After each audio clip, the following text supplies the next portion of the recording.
Hello everyone, and welcome to Daily Fix Guide.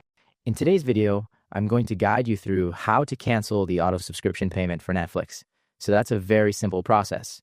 Firstly, what you do is just simply go to your web browser and then log into your Netflix account. Now, once you're at the Netflix homepage, just tap on the account option, which you can see at the top right-hand side corner, and then click on account. Now, in the membership page, just simply scroll down and look for cancel membership. Click on that. So once you have done that, Netflix will show you a final cancellation page.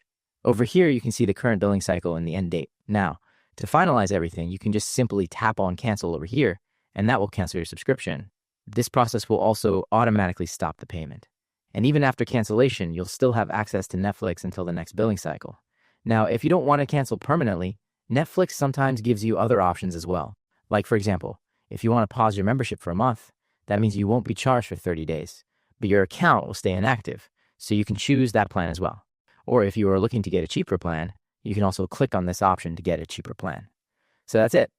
Your Netflix auto payment is now canceled, and you won't be charged again unless you reactivate your membership. So I hope you find this video helpful. If you did, please give this video a thumbs up, share it with your friends, and subscribe to the channel for more helpful videos. Thank you for watching, and take care.